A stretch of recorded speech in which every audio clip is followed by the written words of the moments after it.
Film की शुरुआत Taipei शहर में होती है, जहां लूसी नाम की एक साधारण लड़की रह रही होती है। लूसी एक खुश मिजाज और निडर कॉलेज स्टूडेंट है। वैसे तो उसकी जिंदगी बहुत नॉर्मल चल रही थी, मगर वह एक हफ्ते से एक लड़की को डेट कर रही थी जो लोकल मॉब के लिए डिलीवरी का काम करता था। एक दिन लूसी अपने बॉयफ्रेंड के साथ समय बिता रही थी, जब अचानक उसका बॉयफ्रेंड उससे एक अजीब सा रिक्वेस्ट करता है। वह लूसी से कहता है कि उसे एक ब्रीफकेस को किसी बिजनेस कॉन्टेक्ट तक पहुंचाना है। लूसी को यह बात बड़ी अजीब लगती है, क्योंकि वह अपने बॉयफ्रेंड को बहुत अच्छे से नहीं जानती थी। वह सिर्फ एक हफ्ते से ही उसे डेट कर रही थी। जब लूसी के बॉयफ्रेंड ने उसे एक ब्रीफकेस डिलीवर करने के लिए कहा तो लूसी को शक हुआ। वह समझ जाती है कि कुछ गड़बड़ है, लेकिन उसका बॉयफ्रेंड उसे मजबूर करता है। वह डर से कांप रही होती है और वो अपने बॉयफ्रेंड से कहती है कि यह काम वो नहीं करना चाहती, लेकिन उसका बॉयफ्रेंड उससे झूठ बोलता है और कहता है कि यह सिर्फ एक सामान बिजनेस डील है। लूसी मजबूरी में उस ब्रीफकेस को लेकर होटल के एक लॉबी में पहुंच जाती है। वहां पहुंचकर वह बहुत नर्वस महसूस कर रही होती है। उसे लगता है कि कुछ तो गड़बड़ जरूर है। होटल की लॉबी में वह इंतजार ही कर रही होती है कि उससे कोई ब्रीफकेस लेने आएगा। तभी अचानक कुछ कोरियन गुंडे आकर लूसी को घेर लेते हैं। ये लोग बहुत ही खतरनाक और बहुत ज्यादा निर्दयी दिखाई दे रहे होते हैं। लूसी को कोरियन गैंगस्टर द्वारा किडनैप कर लिया गया है, ये बात उसे अब जाकर पता चला है। वे लूसी को बेहोश कर देते हैं और उसे अपने साथ ले जाते हैं। जब लूसी को होश आता है तो वह देखती है कि वह एक अंधेरे और गंदे कमरे में है। वहाँ उसे एहसास होता है कि उसके बॉयफ्रेंड ने उसे धोखा दिया है और वह किसी गंभीर मुसीबत में फंस गई है। उसके आसपास बहुत सारे गुंडे होते हैं जो उसे अपने मकसद के अंजाम देने के लिए लूसी को घूर रहे होते हैं। लूसी को मिस्टर जैंग के पास ले जाता है, जो कि इनका बॉस होता है। मिस्टर जैंग एक बहुत ही खतरनाक और क्रूर ड्रग लॉर्ड है, जो इंटरनेशनल ड्रग ट्रैफिकिंग का धंधा करता है। वो एक नए प्रकार की सिंथेटिक ड्रग का बिजनेस करता है, जो बहुत ही महंगी और पावरफुल है। मिस्टर जैंग लूसी को देखकर समझ जाता है कि यह लड़की उनके काम आ सकती है। वो लूसी से कहता है कि अब उनके लिए उसे काम करना होगा। लूसी डर से कांप रही होती है। वो समझ जाती है कि वो बहुत बड़ी मुसीबत में फंस गई है। लूसी को फोर्स करके ड्रग मूल किया जाता है और उसके स्टोमक यानी उसके पेट में एक बैग रख दिया जाता है, जिसमें नई और पावरफुल सिंथेटिक ड्रग भरी हुई है। यह ऑपरेशन बहुत ही क्रूर तरीके से किया जाता है। लूसी को बेहोश करके उसके पेट को चीर कर एक प्लास्टिक बैग अंदर रख दी जाती है, जिसमें होता है CPH4 नाम की ड्रग। लूसी के साथ साथ 3 और लोगों को भी ड्रग म्यूल्स बनाया जाता है। इन सब के पेट में भी वही ड्रग भरी जाती है। मिस्टर जैंग का प्लान ये है कि ये चारों अलग अलग देशों में जाकर इस ड्रग को डिलीवर करेंगे। लूसी को एक गुंडे के साथ भेजा जाता है, जो उसे एयरपोर्ट तक पहुंचाने वाला था, लेकिन रास्ते में एक गंभीर इंसिडेंट हो जाता है। जब लूसी किसी होटल रूम में बंद होती है तो वहाँ कुछ गुंडे आकर उसे बदसलूकी करने लगते हैं। एक गुंडा लूसी को किक मारता है। CPH4 पैकेट जो उसके पेट में रखे होते हैं वो फट जाते हैं। इंटरनल ब्लीडिंग स्टार्ट हो जाती है। CPH4 ड्रग का उसके शरीर में मिलने से अचानक कुछ अजीब होने लगता है। लूसी का शरीर ऐंठने लगता है। वो हवा में ब्लोट करने लगती है, जैसे कोई इनविजिबल फोर्स उसे उठा रही हो। उसकी आंखें कम्प्लीटली व्हाइट हो जाती है। लूसी के शरीर से अचानक इलेक्ट्रिक करंट जैसी एनर्जी निकलने लगती है। तभी हमें पता चलता है कि लूसी की ब्रेन पावर 10% से बढ़कर 15% तक हो गई है। लूसी उन गुंडों को बहुत मारती है, उससे गन छीन करके उसी पर गन पॉइंट करके उससे चाबी मांगने लगती है। वे गुंडे डर कर चाबी दे देते हैं। बाहर हॉल में और भी बहुत सारे गार्ड्स यानी गुंडे थे। लूसी आसानी से उन लोगों से बचकर वहाँ से निकल जाती है। लूसी को पता चल चुका है कि उसकी बॉडी में CPH4 ड्रग्स पूरे शरीर में फैल रहे हैं, उसे जल्दी से निकालना होगा। तो वो पास के हॉस्पिटल के इमरजेंसी वार्ड में डायरेक्टली एंटर कर जाती है। वहाँ पर डॉक्टर एक मरीज का इलाज ऑलरेडी कर रहे होते हैं। लूसी को पता चलता है कि वह अब जिंदा रहने वाला ही नहीं है। वो उसे शूट कर देता है और खुद चेयर पर बैठ जाती है। वो डॉक्टर को कहती है कि मेरे पेट में कुछ खतरनाक है, आप इसे जल्दी से निकालिए। शुरू में वो डॉक्टर मना करता है तो लूसी उस पर गन पॉइंट कर देती है, जिससे डॉक्टर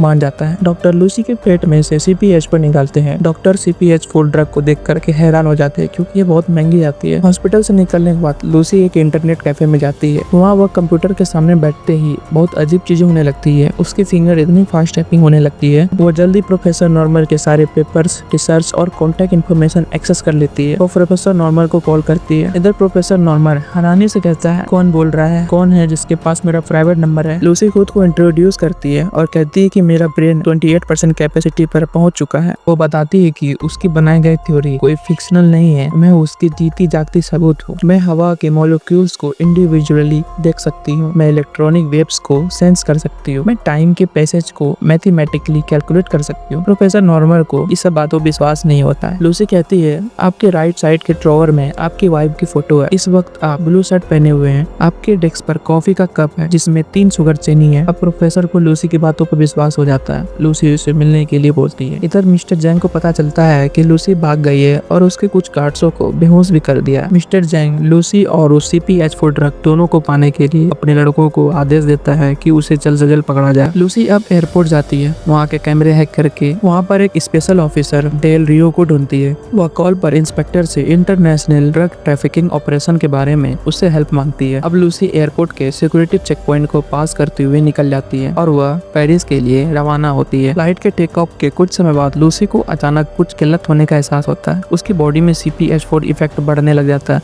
उसकी स्किन पर कुछ खतरनाक धब्बे आने लगते हैं। उसके हाथ और पैर अपने आप ही मूव होने लगते हैं। लूसी का हालत अब और ज्यादा बिगड़ने लगती है। वो अपने बैग से बैकअप CPH4 पैकेट निकालती है। वो जानती है कि यही उसे सही कर सकती है। वह जल्दी से वो इंजेक्शन अपने बाह में लगा देती है, जिससे अब उसकी हालत में सुधार आ जाता है। और अब लूसी को ये भी पता चल जाता है कि अब उसे जिंदा रहने के लिए CPH4 ड्रग्स की खास जरूरत, उसे सरवाइव करने के लिए लगातार CPH4 ड्रग लेते रहना होगा। लूसी की फ्लाइट अब एयरपोर्ट पर लैंड करती है। वह वहाँ पर इंस्पेक्टर डेल रियो से मिलती है और उसे बताती है कि हमें जल्द से जल्द बाकी के CPH4 ड्रग्स को अपने हाथ में लेना होगा, नहीं तो ये बहुत ही ज्यादा डेंजरस हो सकता है। इंस्पेक्टर डेल रियो को कुछ समझ में नहीं आता और उसे ये तक नहीं पता कि CPH4 ड्रग क्या है और ये कितना खतरनाक है। तो लूसी उसे भी अपनी पावर दिखाती है, जिससे डेल रियो को भी पता चल जाता है कि लूसी में कुछ खास है। लूसी पुलिस स्टेशन में जा करके वहाँ का नेटवर्क एक्सेस करती है और पता लगाती है कि बाकी के 3 ड्रग्स कहाँ पर है। पहला बर्लिन में होता है, दूसरा रोम में होता है और तीसरा लंदन में होता है। जिस इंफॉर्मेशन का पता लगाने में पुलिस डिपार्टमेंट को हफ्तों लग जाती है, वहाँ लूसी ने कुछ मिनटों में ही ये सब कुछ पता कर लिया था। इधर मिस्टर जैंग भी अपनी साथियों के साथ एयरपोर्ट पर लैंड कर जाते हैं और मिस्टर जैंग कहते हैं कि उस लड़की को कहीं भी हो उसे ढूंढ निकालो और उसकी जो भी मदद करे उसे मार दो। अगले सीन में दिखाया जाता है कि डेल रियो एक कार में जिसकी ड्राइविंग हमारी लूसी कर रही होती है और ठीक उसके पीछे मिस्टर जैंग और उसके आदमियों की कारें होती है जो कि लूसी का पीछा कर रहे होते हैं। लूसी वहाँ के ट्रैफिक लाइट्स को हैक करती है और टाइमिंग चेंज करती है। कार की स्पीड बढ़ाती है जिससे कारण वो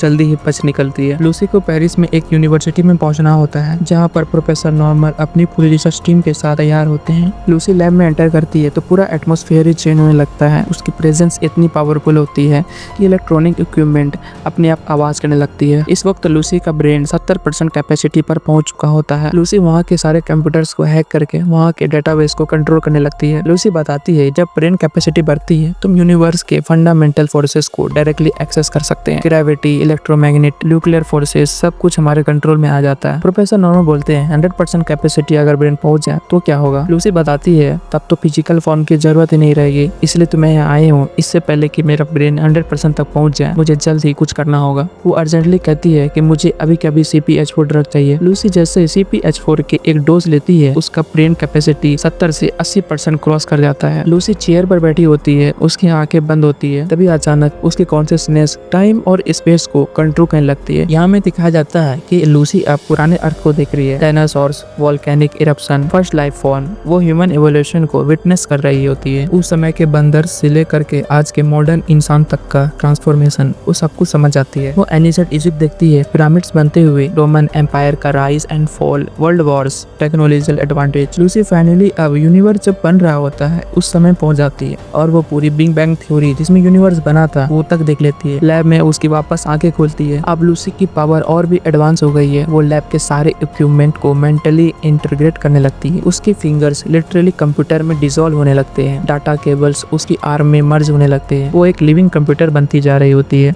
वो सारी human knowledge, science, mathematics, psychology, art, history सब कुछ को एक मैसिव डाटाबेस में कंपाइल करने लगती है। लूसी कहती है मैं इसे इंसानियत को गिफ्ट करना चाहती हूँ। जब मैं फिजिकल फॉर्म से बियॉन्ड में चली जाऊंगी तो ये नॉलेज यहीं रह जाएगी। सडनली बिल्डिंग में एक्सप्लोजन की आवाज आती है। धमाके की आवाज सुनकर प्रोफेसर नॉर्मन घबरा जाते हैं। क्योंकि लूसी पूरे बिल्डिंग के सिक्योरिटी सिस्टम से कनेक्टेड है तो वो इंटेंसली जान जाती है कि मिस्टर जैंग अपने आदमियों के साथ यहाँ पहुंच चुके हैं। लैब के बाहर डेल रियो अपनी पुलिस टीम के साथ पोजीशन ले लेते हैं। अब डेल रियो और मिस्टर जैंग के आदमियों को आपस में लड़ाई होने लगती है। इधर लूसी कहती है प्रोफेसर मुझे लास्ट बार CPH4 ड्रग चाहिए, मुझे 100% तक पहुंचना होगा। वे लोग सारे बचे हुए CPH4 को एक साथ तैयार करते हैं। ये मैसिव डोज है किसी इंसान को सीधा मारने के लिए। CPH4 का फाइनल डोज इंजेक्ट करने के बाद लूसी का ट्रांसफॉर्मेशन कंप्लीट होने लगता है, जिससे उसका बॉडी अब कम्प्लीटली डिसॉल्व हो जाता है। अब से वो मल्टीपल डायमेंशन में एग्जिस्ट करने लगी है। हमें दिखता है कि लूसी अब यूनिवर्स के सारे सीक्रेट को एक्सेस कर सकती है। वो एक एडवांस ब्लैक क्वांटम कंप्यूटर में बदल जाती है। तभी लैब का दरवाजा ब्लास्ट हो जाता है। मिस्टर जेंग अपने आदमियों के साथ अंदर आते हैं। इधर डेल रियो भी दूसरे एंट्रेंस से अंदर आता है। लूसी का ब्रेन अभी 95% तक एक्टिव हो चुका है। इधर मिस्टर जेंग गुस्से में कहता है कि मैं तुम्हें मार डालूंगा, तुमने पूरा मेरा बिजनेस बर्बाद कर दिया। मिस्टर जेंग लूसी को शूट करता है, लेकिन गोली लूसी के बॉडी को पास कर जाती है, जैसे वो ट्रांसपेरेंट हो गई हो। इस चीज का फायदा उठाकर पुलिस इंस्पेक्टर डेल रियो मिस्टर जेंग पर हमला कर देते हैं। इसी दौरान लूसी का ट्रांसफॉर्मेशन कंप्लीट होने वाला होता है। अब लूसी का ब्रेन कंप्लीटली 100% तक पहुंच चुका है।